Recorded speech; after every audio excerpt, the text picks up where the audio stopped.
Buenas noches. Saludcop, la EPS más grande del país con casi 4 millones de afiliados, sufrió hoy durísimos golpes.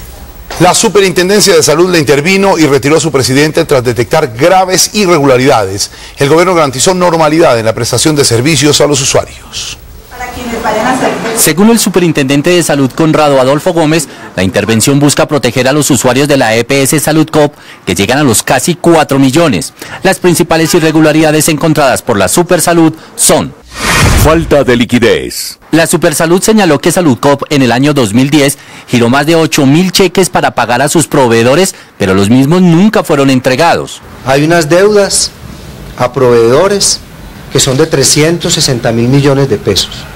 El hecho de que se giren los cheques sin fondos y se descarguen como si se hubiera pagado no cambia de ninguna manera la realidad de que el proveedor no ha recibido un pago. Fosiga cuentas. La Supersalud tiene serias dudas sobre el monto de las deudas que le debe el Fosiga a la empresa Saludcop. Por la información que tenemos del mismo Fosiga, discrepancias en cerca de 47.000 millones de pesos, porque vemos que parte de los activos que se están presentando pues realmente están glosados o no están debidamente reconocidos. Dudas en anticipos. Durante el 2010 se giraron unos anticipos por cerca de 11.000 millones de pesos que no están debidamente legalizados. Dudas en inversión. En particular sobre la clínica de Armenia, que esa clínica tiene un valor cercano a 3.000 millones y hoy en día en la visita tiene un reporte de un valor como de 670 millones de pesos. La intervención también implica la remoción del presidente de la EPS, Carlos Gustavo Palacino, y el nombramiento de un agente especial. Esta tarde, Palacino expidió este comunicado en el que dice que pidió a los empleados que sigan trabajando y responsabilizó de esa situación a la falta de pago por parte del Estado. Esta situación de cartera se ha originado principalmente en la alta morosidad que en la actualidad el Estado y el Fosiga tienen con Saludcop por los recobros de atenciones ordenadas por fallos de tutela y comité técnico. Y hace unos minutos, ASEMI, el gremio de la EPS, excluyó de esa agremiación a la EPS Saludcop y rechazó las conductas y prácticas que obligaron a esa intervención. Casi que de manera simultánea con la decisión de la Superintendencia de Salud, la Superintendencia de Sociedades anunció otra investigación contra Saludcop. Según el superintendente de Sociedades, Luis Guillermo Vélez, la investigación se realiza porque al parecer el grupo Saludcop no tenía registradas algunas de sus sociedades en el exterior y de sus cooperativas en Colombia. Para el funcionario, esta investigación intenta determinar con exactitud la configuración y conformación completa del grupo empresarial Saludcop. Se va a mirar todo el tema de las sociedades en el extranjero. Tenemos noticia de que hay sociedades por lo menos en Chile, en México y en República Dominicana y en Panamá. Noticias Caracol conoció un estudio del gobierno que muestra la dimensión del escandaloso robo a la salud por parte de muchas EPS con el tema de los precios de los medicamentos. En algunos casos el robo es tan grande que se detectaron que cobran por una pastilla hasta 500 veces el valor real. El estudio descubre que en el año 2009 las EPS reportaron entregas de medicamentos por 46.920 millones de pesos a más de 350.000 usuarios que en la realidad ese año no fueron al médico. En muchos casos más, la cantidad de medicamentos supuestamente entregados es mucho mayor a las máximas que técnicamente se pueden formular. Del fraude estimado en 1.030.000 millones de pesos, la mayoría se concentró en los 20 medicamentos más formulados. Así, mientras en el 2008 se reportaron gastos por 132.553 millones de pesos, en el 2009 subió a 928.915 millones de pesos, 6 veces más. Los investigadores advierten que no encuentran cambios epidemiológicos o demográficos que justifiquen semejante salto en el gasto de medicamentos reportados por las EPS. En materia de precios reportados hay sorprendentes diferencias entre unas EPS y otras. Por ejemplo, acetaminofén, tableta de 500 miligramos. En mayo de 2009, Compensar la reporta a 25 pesos, Sanitas a 107, Café Salud a 309, Saludcop a 292 y SOS a 34.380 pesos. Se llega al colmo que una misma EPS reporte el mismo medicamento a precios muy diferentes de un mes a otro. SOS EPS reporta el metoprolol, tableta de 50 miligramos, en marzo a 450 pesos, en junio a 40 pesos y en agosto a 3.319 pesos. Comeva reporta la azatioprina, tableta de 50 miligramos, en enero de 2009 a 230.581, en abril a 532.803 pesos y en noviembre a 48.165. La intención de estos reportes inflados parece clara y es que con base en ellos el gobierno determina cuánta plata les da a las EPS para que atiendan a sus usuarios. Henry González, Noticias Caracol. A propósito del escándalo de la salud, hoy el vicepresidente Angelino Garzón la emprendió contra algunas empresas farmacéuticas. Dijo que varios laboratorios venden sus medicinas en Colombia 5 y hasta 10 veces más caras que en otros países. El vicepresidente Angelino Garzón denunció que algunas farmacéuticas venden en nuestro país medicamentos más caros que en el resto del continente. El mismo medicamento que vende en Colombia lo vende a veces 5 veces o 10 veces más caro que lo vende en Ecuador, en Perú, en Venezuela. No pueden lucrarse y aumentar sus utilidades en miles y miles de millones de pesos a costa de la vida de la población de Colombia. El vicepresidente Garzón insistió que si se comprueban hechos fraudulentos en algunas EPS, el gobierno entrará a intervenir estas entidades. La Constitución política le permite y le ordena al gobierno nacional intervenir en una empresa. Los recursos de salud no son para construir campos de golf. Garzón dijo que en los próximos días dará a conocer el nombre de por lo menos 10 de estos medicamentos que vende la industria químico-farmacéutica, a cómo no los cobran y cómo están siendo vendidos en países vecinos. El ex viceministro técnico del Ministerio de Protección Social, Carlos Jorge Rodríguez, se declaró inocente hoy por el desfalco a la salud. El exfuncionario se presentó a una entrevista hoy ante el vicefiscal general, Juan Carlos Forero, que tiene a su cargo la investigación. Al salir de la diligencia judicial que se extendió por espacio de 3 horas, el viceministro técnico del Ministerio de Protección Social, Carlos Jorge Rodríguez Restrepo, le aseguró a los periodistas que está tranquilo porque no tuvo nada que ver con el desfalco a la salud que se hizo a través de los recobros en los servicios y medicamentos que pagó el FOSIGA a las EPS y que fueron autorizadas por el Ministerio. Por eso vine y me ofrecí a hablar con la Fiscalía para lo que me necesitara. ¿Por qué se robaron tanta plata y el Ministerio no se dio cuenta? El funcionario reconoció que conoció a Claudia Patricia Rojas, una de las capturadas por el escándalo y señalada por las autoridades de ser el cerebro de la red que desfalcó a la salud. ¿La conoció? ¿La conoció, doctor? Pues claro, trabajaba en el ministerio. Rodríguez Restrepo inicialmente estaba citado para mañana a interrogatorio dentro de la investigación, pero sorpresivamente se presentó a una entrevista ante el vicefiscal Juan Carlos Forero. En los próximos días, Forero definirá la situación penal, tanto de Rodríguez Restrepo como de las exfuncionarias Luisa Fernanda Bellini y María de los Ángeles Pascuali. La Fiscalía citó ampliación de interrogatorio al suspendido alcalde de Bogotá, Samuel Moreno, dentro de la investigación que se adelanta por el carrusel de las contrataciones en la capital del país. La diligencia judicial se llevará a cabo el próximo 19 de mayo ante el fiscal Germán Pavón.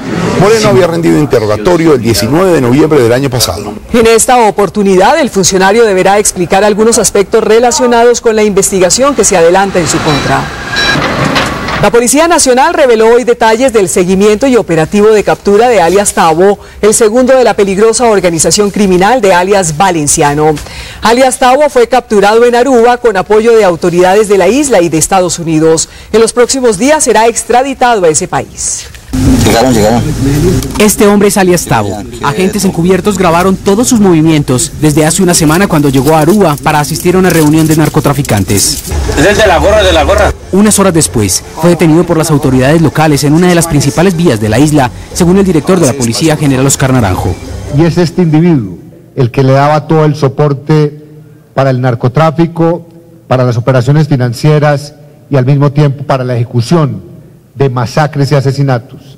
Gustavo Adolfo Álvarez Telle, según el oficial, era el segundo al mando de la organización criminal que coordina alias Valenciano, un delincuente que también está siendo buscado por las autoridades en todo el mundo. Es el responsable directo de mantener relaciones de la banda de los paisas con la mafia mexicana, caribeña y centroamericana. El presidente de la República, Juan Manuel Santos, felicitó a la policía colombiana y agradeció el apoyo de las autoridades en Aruba por esta captura. En una operación con la DEA con las autoridades holandesas y por supuesto las autoridades locales allá en Aruba. Yo tuve la oportunidad de hablar con el ministro presidente de Aruba esta mañana, lo felicité. En la misma operación, la Policía Antinarcóticos capturó en Medellín a 8 presuntos narcotraficantes que trabajaban para alias Tavo y que serían extraditados hacia los Estados Unidos en las próximas horas. Un muerto y 4 heridos dejó la explosión de una motocicleta bomba en pleno casco urbano del municipio de Puerto Lleras, en el Meta. Estas imágenes enviadas a Noticias Caracol por un habitante muestran la destrucción que sufrió la moto, que contenía el explosivo, y los daños a un carro de distribución de refrescos. El vehículo había sido abandonado y estalló cuando la policía lo inspeccionaba. En el atentado murió un auxiliar bachiller de la policía y resultó herido un sargento de la institución, al igual que 3 civiles. Las autoridades culparon del hecho a las FARC. El ejército confirmó hoy que capturó a los presuntos autores del atentado con carro bomba a las instalaciones de Caracol Radio ocurrido el año pasado. Según las fuentes militares, las FARC fueron las responsables del hecho. El comandante de la 5ª División del Ejército, general Juan Pablo Rodríguez, aseguró que el jefe guerrillero de las FARC, Rodrigo Londoño Echeverri, alias Timochenko, fue el autor intelectual del atentado con carro bomba frente a las instalaciones de Caracol Radio en Bogotá. Los 2 presuntos guerrilleros detenidos son José Álvaro Romero y Miguel Ángel Bobadilla. El primero fue quien condujo el vehículo hasta la carrera 7ª con calle 63 y el segundo, al parecer, fue quien coordinó el atentado con los demás miembros de la red. Este sujeto recibió instrucciones de alias Timochenko, cabecilla del bloque del Magdalena Medio, y apoyo financiero para todo lo que tiene que ver con el planeamiento y la ejecución de este atentado terrorista contra las instalaciones de Caracol Radio en la carrera 7ª con calle 67 en el sector de Chapinero. Los 2 presuntos guerrilleros de las FARC fueron conducidos a las celdas del CTI de la Fiscalía y en las próximas horas serán presentados ante un juez de control de garantías en Bogotá. El contrabando de autopartes se ha convertido en una nueva modalidad para lavar el dinero del narcotráfico. Así lo aseguran la investigación de la Corporación Nuevo Arcoiris y la Secretaría de Gobierno de Bogotá, que desnuda las nuevas estructuras de la criminalidad en la capital. Informe especial.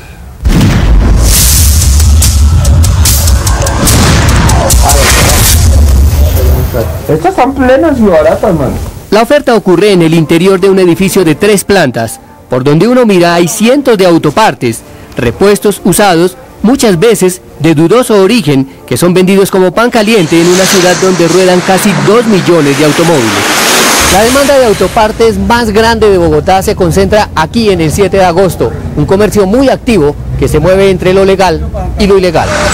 En un recorrido por el lugar, un usuario se queja del engaño al que son sometidos los compradores. La gente aquí viene confiada y compra como si fuera nuevo, original, pero no, son repuestos que ya son usados de segunda, arreglados y maquillados. Se refiere a cargas como esta, amortiguadores usados que son vendidos como supuesta chatarra, pero en realidad es la materia prima del lucrativo negocio del repuesto maquillado. Compran el amortiguador por 5 o 10 mil pesos y lo arreglan, lo granallan, lo pintan, lo maquillan, lo venden a 90, 80, 100 mil pesos. Muchas autopartes provienen de los carros que son rematados por las aseguradoras. Eso es legal. Original, ni comandas. Pero camuflado en ese mercado están los repuestos de los vehículos robados. Cuando desbaratan un carro, lo único que importa y sirve es la mecánica, partes eléctricas, lo que es cascarón y chasis, eso va por chatarra, eso lo rompen. Un estudio reciente realizado por la Corporación Nuevo Arcoiris sobre criminalidad en Bogotá dice que la delincuencia se ampara en la fragilidad de las normas.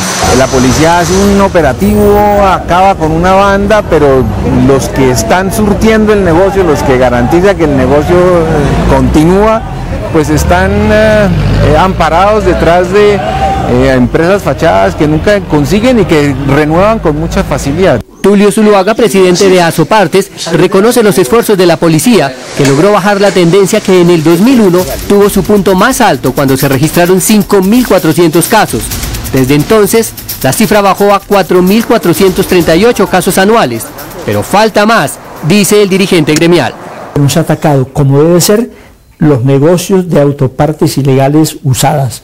porque realmente ahí es donde está el foco, donde está el problema, y ahí es donde hay que atacar duro. La policía reconoce que hay un mercado ilegal muy activo, pero también solicita más herramientas para hacer efectivos los controles. Lo que nos interesa a nosotros es que todas las partes de los vehículos estén marcadas para nosotros poder hacer un control efectivo tanto en los manifiestos de importación de las partes nuevas como de las partes usadas.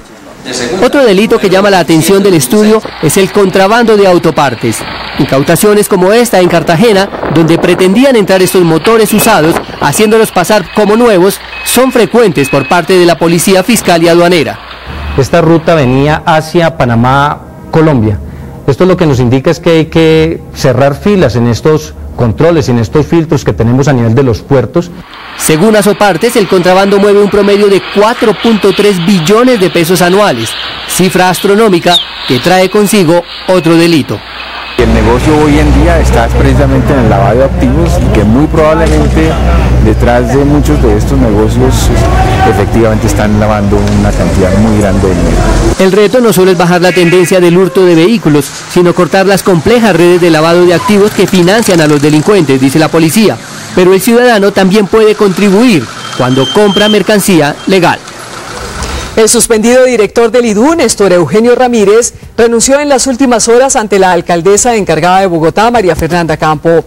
El anuncio lo hizo el mismo Ramírez en medio de un homenaje que le hicieron esta tarde los funcionarios de la entidad a él y a Carmen Elena Lopera, directora de infraestructura del instituto, que también fue suspendida de su cargo por la Contraloría. En su reemplazo fue nombrado Héctor Jaime Pinilla, quien se desempeñaba como subdirector general de gestión corporativa del organismo. Ramírez explicó las razones de su renuncia.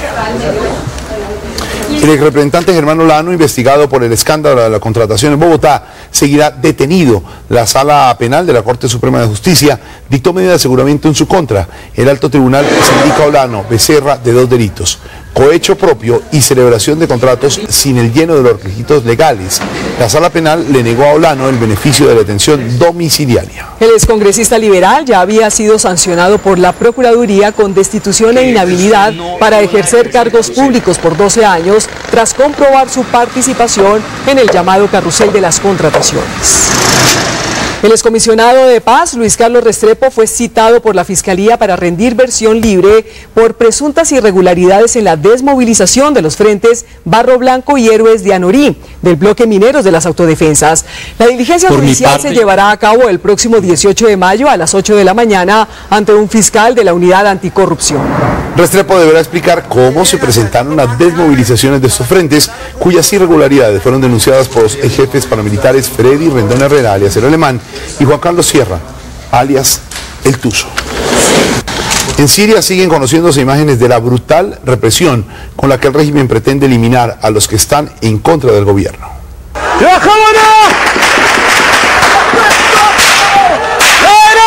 Aquí se ve cómo, pese a los disparos, varios opositores tratan de ayudar a un hombre y a una mujer que están heridos, tirados en la calle. Según testigos, las personas que se ven en las imágenes eran madre e hijo y se dirigían a una cita médica cuando fueron atacados por francotiradores del régimen que les dispararon desde las azoteas.